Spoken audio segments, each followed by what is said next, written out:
მრავალ ექსპონატთა შორის დადიანების მუზეუმის საგამოფენო სივრცეს ამშვენებს სამეგრელოს დედოფლების პორტრეტები. სამეგრელოს დედოფლები მნიშვნელოვან როლს ასრულებდნენ როგორც სამთავროს შიგნით, ასევე მის ფარგლებს გარეთ. ისინი იყვნენ დიპლომატიური ფიგურები, სარწმუნოების მფარველები, განათლებისა და ხელოვნების ხელშემწყობი ფიგურები. ნინო ბაგრატიონ დადიანი სამეფო ოჯახის წევრი.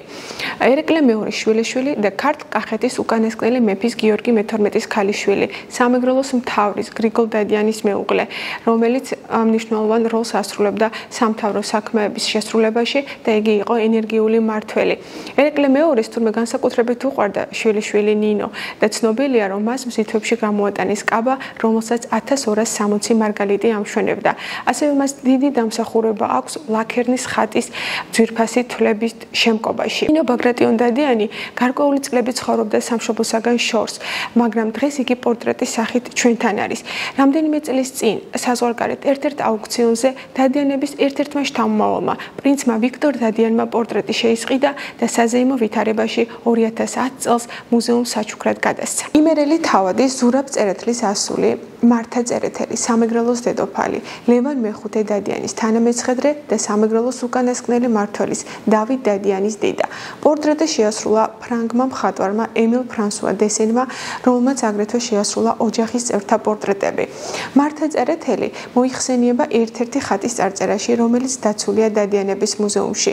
იგი გარდაიცვალა 1839 წელს გორდის სასახლეში და განისვენებს მარტვილის ტაძარში.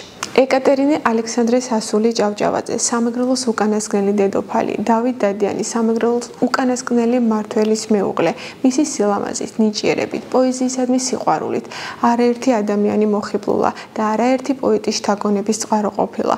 პორტრეტი შესრულებულია საფრანგეთში. პორტრეტი შეასრულა ცნობილმა გერმანელმა მხატვარმა ფრანც ქსავერ ვინტერჰალტერმა. ამ პორტრეტზე ეკატერინე დაახლოებით 59 წლის ასაკშია. პორტრეტზე მთელი დედოფლური სიდიადით არის წარმოდგენილი საზეიმო კაბით, ბრილიანტის დიადემით და გულმკერდს უმშვენებს ის მედლები, რომელიც მან დაიმსახურა. ეკატერინე აქტიურად იყო ჩართული სამთავროს მართვა-გამგეობაში. პორტრეტი დედოფალმა საფრანგეთიდან გამოუგზავნა დადიანების ქონების მმართველს დიმიტრი ყიფიანს. წერილი ინახება დადიანების ხელნაწერთა ფონდში, რომელიც ყიფიანმა ეკატერინეს მისწერა და წერილში ვკითხულობთ. უძვირფასესო და უსასიქადულესო დედოფალო, ამ დილას ერთი დიდი ქაღალდი შემომიტანეს. გავშალევ, ნახეთ თქვენი პორტრეტი. გარწმუნებთ, რომ ჩემთვის უკეთეს ჯილდოს ვერ მოიგონებდით. შეხედვა ამ პორტრეტისა და გულიდან გადაყრა ყოვლის ჯავრისა და ჭმუნვის ერთი იქნება და რასაკვირველია, თვალიდან არ მოვიცილებ. როგორც მე ამ თქვენს პორტრეტს ვუყურებ, არა მგონია ვინტერჰალტერის ტყუოდეს და ბარაქალა მის ოსტატობას. თქვენი ერთგული დიმიტრი ყიფიანი. სამეგრელოს გამორჩეული დედოფლები, განსაკუთრებული ნიჭიერებით, ხასიათით, გარეგნობით, ისტორიაში შეტანილი წვლილით არის მაგალითი თუ როგორი იყო ძლიერი ქალი საქართველოს ისტორიაში და მათი როლი, რომელიც უნდა შევისწავლოთ, გავიხსენოთ და დავაფასოთ.